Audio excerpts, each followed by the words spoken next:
los analistas occidentales siempre analizan esto, o como él, siempre analizan esto diciendo, bueno, pero no se soluciona solamente tirando bombas. Claro, no se soluciona tirando bombas. Se soluciona llegando a una solución diplomática, pero ¿con quién negocias? Si uno lee, por ejemplo, los manuales de negociación, de estudios de negociaciones entre conflictos entre países, entonces ve que hay diferentes formas de solucionar conflictos económicos y bélicos entre países. El problema está con las entidades no gubernamentales o en países que se comportan como estas mismas entidades, y cuando empiezan a ser ideológicamente extremistas, y lo peor, cuando son tan extremistas como religiosas fanáticas, ¿no? Entonces, ahí el problema está que no tenés con quién negociar, y cuando no tenés con quién negociar, como dijo acá nuestro compañero, va a explotar en un momento, porque uno tiene esa paciencia de negociar, tiene esa paciencia de firmar un acuerdo, que ese acuerdo no lo cumplan, se firma otra vez un acuerdo, no cumplan, y en algún momento esto es como una burbuja en el cual nosotros nos complicamos la vida cuando la situación es muy simple, y por complicarnos la vida y decir, no, pero esto se soluciona de manera inteligente y no con bombas, al final cae una peor bomba, exactamente como lo dije, las cosas que dije antes de la Segunda Guerra Mundial. Se quiso buscar tanto esa solución de que no explote nada, de que no haya una guerra controlada, o que no haya una guerra digamos, las cuales nosotros, o sea, el mundo del bien, la gente de bien, detenga a los malos, porque realmente esto es el bien y el mal, cuando en geopolítica nunca se habla del bien y el mal, se dicen que estos tienen sus intereses y estos tienen otros, y hay un conflicto de intereses, pero cuando vemos lo que pasó el 7 de octubre, cuando vemos este tipo de extremismo, que él, por ejemplo, critica a Putin, que esto va en contra de las ideologías occidentales, y realmente amenaza, sí, pero no es comparable con las ideologías extremistas del yihadismo que amenaza por A y por B, desde los hermanos musulmanes que son sunitas hasta la Guardia Revolucionaria Islámica que son chiitas. Esto amenaza la cultura tanto rusa como occidental en general, nos amenaza a todos, porque son muy diferentes sus formas y a lo que nosotros vamos. Entonces, al fin y al cabo, no hay ningún tipo de negociación con este tipo de extremismo, porque no se llega a ningún lado, porque su objetivo es acabar con nuestra forma de cultura. Y entonces van a ir por el más débil, uno por uno, bajando. No es casualidad que justamente uno de los países que han tomado es el Líbano, el Medio Oriente, Hezbollah, el brazo armado de Irán, la sede iraní en Líbano se llama Hezbollah, ya que el Líbano es uno de los únicos países del Medio Oriente que es también árabe y también cristiano. Entonces, no es en vano que empezaron por Líbano y no se metieron en otro de los países. Podrían haber intentado, pero no, ahí se asentaron. ¿Por qué? Porque ahí hay chiitas en una gran cantidad, porque venía perfecto con esa guerra civil que estaba en Líbano, y de ahí nace Hezbollah. Lo mismo van a empezar a hacer en Europa, lo mismo van a empezar a hacer en otros lugares, ya sea desde los sunitas hasta los chiitas, pero lo mismo no estamos hablando para nada de las maneras de que se puede llegar a un tipo de negociación con este tipo de personas, porque son entes muy distintos a aquellos que se pueden negociar. De hecho, Lior, creo que es incluso más preocupante, porque ahora que mencionas Rusia, yo hace poco hablé con alguien que lleva todo el tema de Europa del Este y está muy metido en Ucrania. Este chico es Mundo Beto, tiene un canal también de YouTube. Y él decía que hay estudios que dicen que para 2050, debido a la caída demográfica de Rusia, porque en Rusia, uno, no están teniendo niños los rusos, dos, hay un montonazo de población huyendo del país por el tema de Putin y de la guerra, y tres, está llegando un montonazo de inmigración a la parte central de Rusia, que es musulmana, y a la parte más oriental de Rusia, que es China.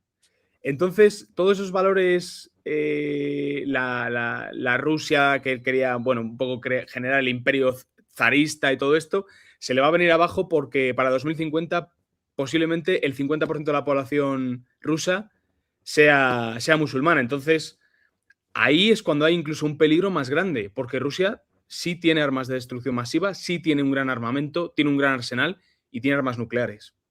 Entonces, imagínate. Sí, bueno, siempre ha sido la preocupación de Occidente, ¿no? Y yo creo que hay que leer un poco, a veces es muy difícil leer a Trump las intenciones, ¿no? Pero siempre es que él empieza con ideas muy locas, pero al final uno cuando ve cómo termina la situación dice, ah, ok, una de las teorías es de que es tan amigo de Putin en realidad es porque quiere acercar a Putin al occidente y alejarlo de China, de la influencia china. Una misión que puede ser casi imposible, pero así dice una de las teorías de que eso es lo que está intentando. Y hay que tener en cuenta cosas que hace Putin, que eso sí hay que, Trump, que eso sí realmente viene para, a ver, ¿se acuerdan en su momento cuando Trump declaró que el Golfo de México era Golfo de Estados Unidos ahora? Todos nos reímos de eso, o sea, la prensa internacional, todos, yo mismo me reí, digo, ¿qué le pasa? O sea, tiene tantas cosas para hacer y todos nos reímos. Y de repente uno lee hasta que se saca la curiosidad, se saca la estupidez un poco, ¿no? Porque dice, acá pasa algo. ¿Qué pasa? Una vez que cambia el nombre, este territorio jurisdiccional empieza a ser jurisdicción también de Estados Unidos. O sea, es como que de esta manera toma una soberanía solamente por cambiar el nombre. Ante esta situación, esto le da la luz verde a ciertas fuerzas estadounidenses para bombardear los barcos de narcotraficantes que venían de Venezuela y pasaban justamente por el Golfo de México. Al cambiar el nombre, con este jueguito estás haciendo, no es solamente cambiar el nombre, habría que hacer otras cosas, pero de esta manera se podían meter un poquito más profundo cierto tipo de fuerzas que están combatiendo contra estos narcos. Todos nos reíamos, pero poco nos preguntamos qué había detrás de eso, ¿no? Ahora puede haber mil cosas que están pasando en la cabeza de Trump. Trump hace un día hace un tweet, hace otro es muy fácil que nos reíamos de él.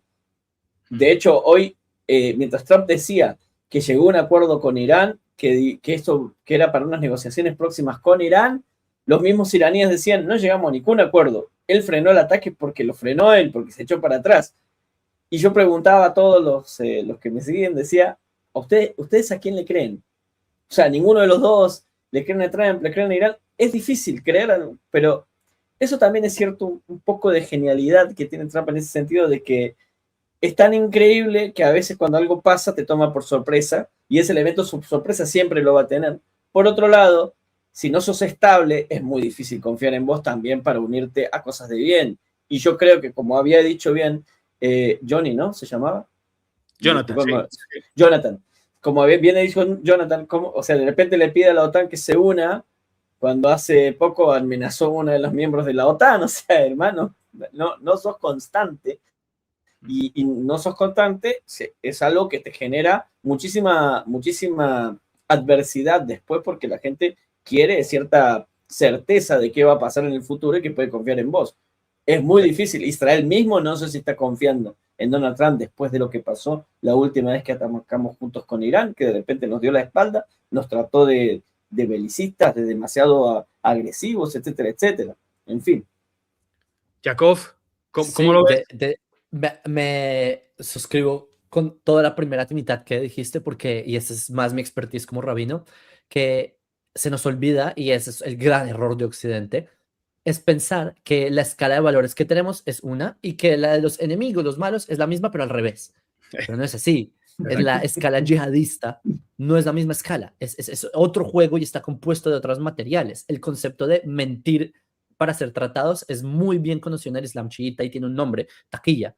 Es un nombre oficialmente usado por el Islam chiita desde el día 1 hasta el día de hoy. Entonces, cuando te dicen, de hecho, la palabra acuerdos, hacer tratados, es un concepto occidental. En el Islam hay 5 categorías de 5 tipos de tratados que haces y depende la relación que tienes con el infiel, pero nunca existe un tratado de paz con el infiel. No hay tal cosa. Entonces, sí es una ficción que nosotros cuando escuchamos que hay tratados con Irán, el que conoce la mentalidad religiosa sabe que el religioso no piensa así. tiene una escala de valores distinta. Así que lo que tú dices es verdad. Por más que Donald Trump sea un estratega o no sea un estratega, o está haciendo un bluff o no, se nos está olvidando la contraparte. La contraparte no piensa en niveles de tratados. Ellos piensan, en verdad, en su literatura, que habla sobre un apocalipsis chiita y que solo por medio de mucha sangre llega su este tipo de mesías, digamos, en el mundo islámico de ellos. Mahdi, ¿no? En el Islam chiita, sí, en el Islam chiita hay una figura, digamos, paralela a él, Muad'Dib, y que ellos creían que era el ayatolá. Es el Mahdi. Ellos creían, El Mahdi.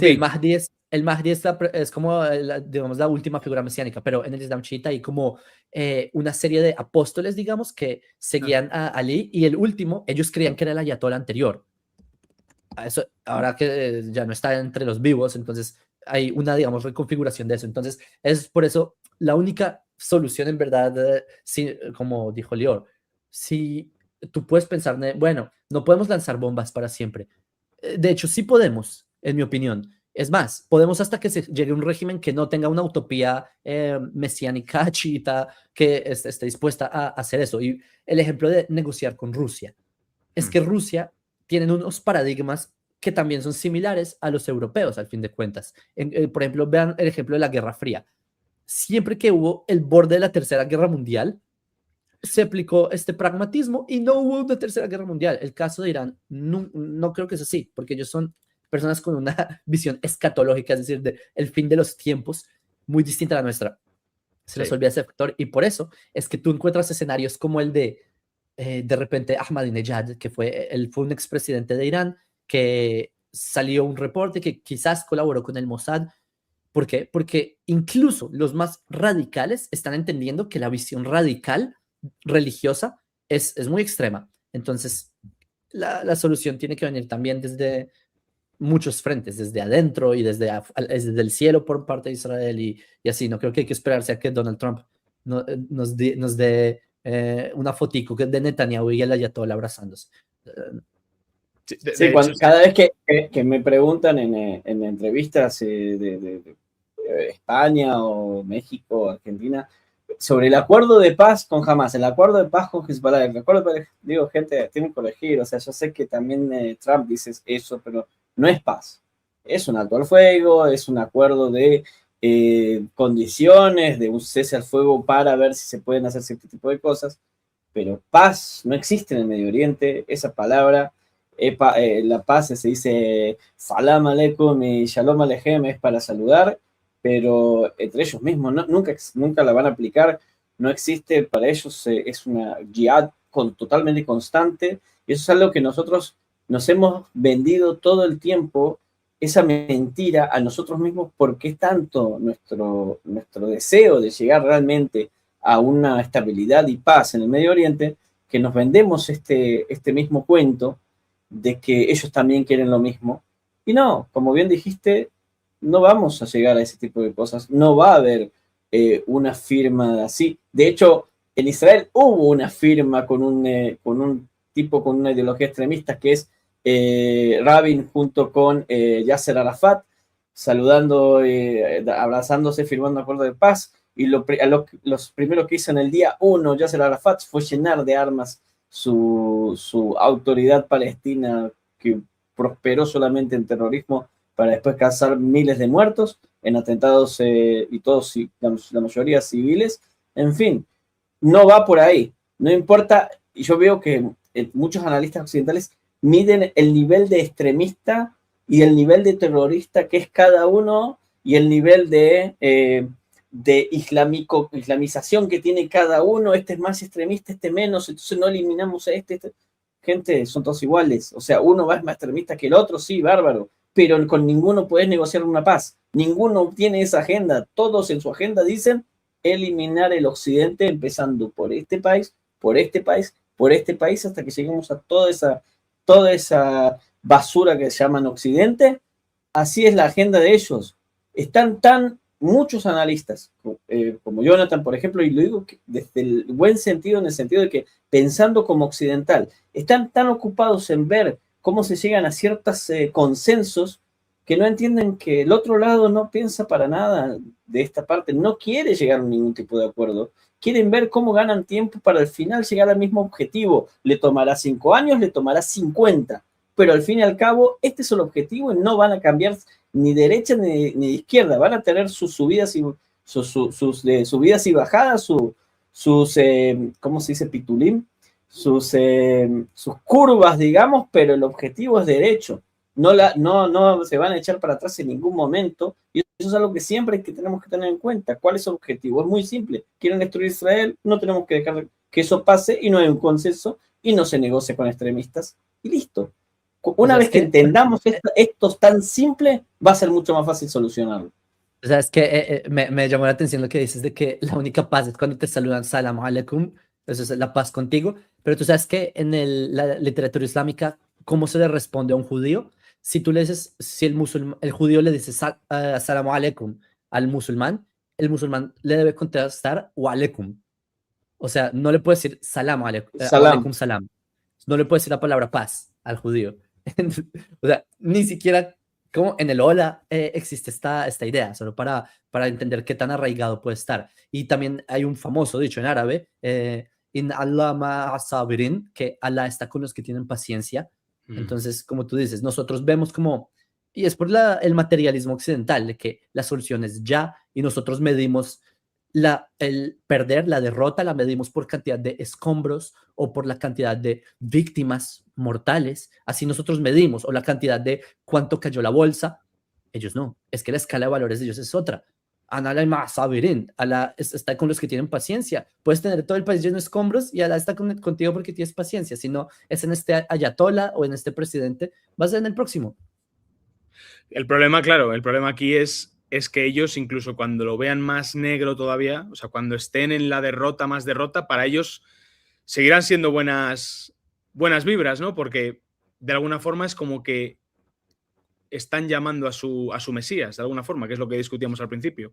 Entonces, no, o sea, tienen la realidad totalmente distorsionada, que incluso cuando sepan que van a perder, para ellos están ganando, porque dicen que así van a despertar a su Mesías y que va a librar la guerra final y que ya los ejércitos de Alá van a caminar sobre nosotros. Entonces es muy difícil negociar con estas personas y creo que todas las veces que se ha intentado negociar con ellos, bueno, de hecho lo decía la gente, ¿no? Irán ha perdido todas las guerras, pero ha ganado todas las negociaciones. Entonces, algo muy parecido a propósito pasó, nos vamos a mí me gusta siempre irnos a cualquier lugar y después volver, discúlpenme, pero así viaja mi cabeza, ¿no?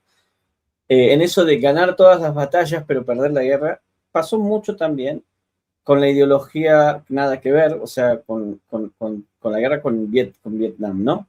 Ah, bueno. O sea, no estamos hablando de los... Pero ¿qué pasaba?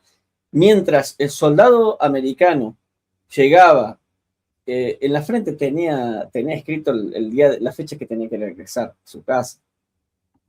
Por otro lado, el vietnamita del norte, el Viet Cong, tenía tatuado, nací en el norte para morir en el sur. O sea, es muy comparable esa ideología, ¿no? O sea, ellos no pensaban en regresar a su casa en el norte de Vietnam.